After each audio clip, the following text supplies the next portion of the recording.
নমস্কার বন্ধুরা, মার্কেটিং ব্লগে তোমাদের সবাইকে অনেক অনেক স্বাগতম। আজকে রান্না করবে মোচার বাহারি। এখানে দেখো মোচাটাকে সুন্দর করে কেটে সেদ্ধ করে নিয়েছে।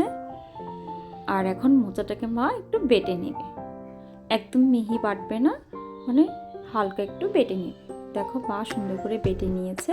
আর এদিকে কড়াইটা বসিয়ে দিয়েছে। কড়াইটাকে এখন একটু ভালো করে গরম করে নেবে। এরপর দিয়ে দিবে সর্ষের তেল।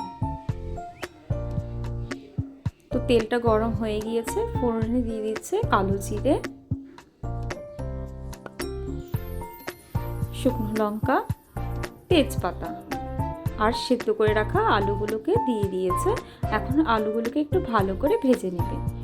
দিয়ে দিচ্ছে নুন, হলুদের গুঁড়ো, ধনের গুঁড়ো।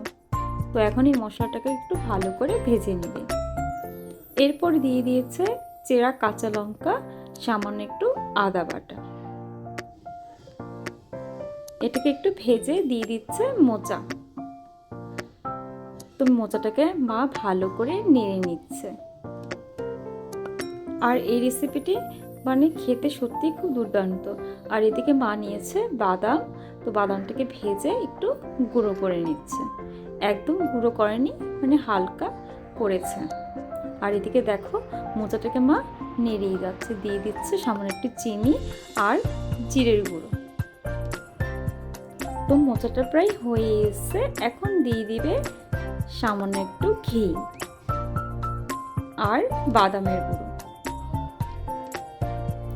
তো এই রেসিপিটি খেতে সত্যিই দুর্দান্ত। তোমরা একবার বাড়িতে ট্রাই করে দেখো, আশা করি ভালো লাগবে।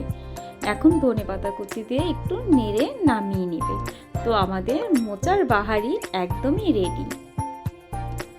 এই রেসিপিটি দেখতে যতটা সুন্দর, খেতেও খুবই দুর্দান্ত। আর আজকের এই রেসিপিটি কেমন হয়েছে অবশ্যই কমেন্টে জানিও। যদি ভালো লেগে থাকে লাইক, কমেন্ট, শেয়ার করো। সাবস্ক্রাইব করে আমাদের এই ছোট্ট চ্যানেলটির পাশে থেকো।